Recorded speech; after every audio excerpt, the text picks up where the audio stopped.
আমি পার্লামেন্টে একটা কথা বলেছি, আমাদের এত লক্ষ কোটি টাকা পাচার হয়েছে, এটা নিয়ে আমরা যত না আওয়াজ তুলেছি, একটা কথা বিবেক আমাকে খুব দংশন করে। বিশ্বাস করেন, 2024-এর 5ই আগস্টের পর অনেক মেধাবীরা বিদেশের বিভিন্ন জায়গা থেকে বাংলাদেশে এসে এরকম হাত ধরে বলেছিল, প্রিয় বাংলাদেশ সংস্কার হবে। সেই প্রত্যাশা নিয়ে চলে এসেছি, এই বাংলাদেশে কিছু একটা করতে চাই। কিছুদিন চলে না যেতেই আবার সেই লোকেরা এয়ারপোর্টে গিয়ে বাই বাই দিয়ে আমাদেরকে বলেছিল এই বাংলাদেশের পরিবর্তন হবে না, দুর্ভাগ্যজনক, সরি, আমরা চলে গেলাম। বলেছে না বলেন? আপনি টাকা পাচার নিয়ে কোশ্চেন তুলেছেন, আমার বাংলাদেশে হাজার হাজার মেধাগুলো পাচার হয়ে গেছে, সেটা নিয়ে এই দেশের একজন রাজনীতিবিদ কথা তোলে না। আমি তো ছোট একজন মানুষ, কি করবেন মেধা দিয়ে? আপনি শিক্ষা সংস্কার করে কি করবেন?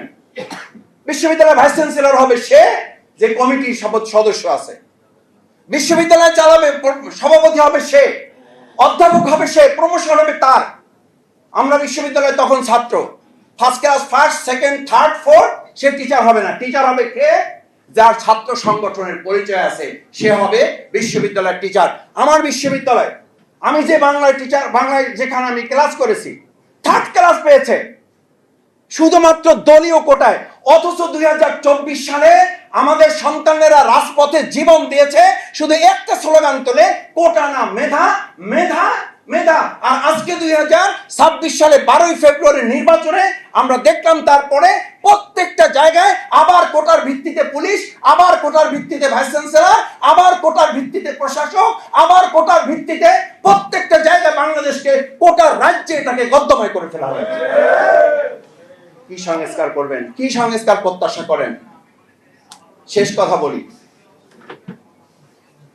শিক্ষক ছাত্রকে জিজ্ঞেস করেছে শিক্ষা কি? বলছে, স্যার, পরীক্ষার আগে যা মুখস্থ করি, এরপর পরীক্ষার পরে যাহা ভুলে যাই, তাহার নাম শিক্ষা। বলছে, এটার নাম শিক্ষা না, শিক্ষা হলো তাহা, যাহা জানবা তাহা করবা না, যাহা করবা তাহা বলবা না। এটা বলছি কেন জানেন? ওই শিক্ষকের এই গল্পের এখনকার একটা সমীকরণ আছে। আমাদের একজন বাংলাদেশের ফ্যাসিস্ট নেত্রী আছেন, বলেছিলেন উনি বাংলাদেশ থেকে কখনো এই দেশ ছেড়ে যাবেন না, কিন্তু আল্লাহর খাস মেহেরবানি উনি যান নাই। শুধু উনি বাইতুল মুকাররমের ইমাম সুদ্ধা নিয়ে চলে গেছে। এই লাইনটা বলার জন্য এটা বলিনি। এখন আবার প্রায় আমাকে বিভিন্ন ভাইরাও যেমন জিজ্ঞেস করে, সাংবাদিক বৃন্দ ফোন করতেই আছেন, ব্যাপারটা যেন এরকম, এটা আমাদের হাতে টিকিট। সাংবাদিক ভাইরা যখন জিজ্ঞেস করেন যে আপা কি আসলে আসবে মাসুদ ভাই, আমি বললাম যে ভাই টিকিট কি আমার হাতে? টিকিট তুলে যাওয়ার সময় আমাদের অনুমতি নাই, আমার মনে হয় আসার সময় অনুমতি নেবেন না। তবে এইটুকু বলতে পারি, উনি যাবেন বলছিলেন, চলে গেছেন। আসবেন বলছিলেন, উনি আসবেন, এটা নিশ্চিত থাকেন।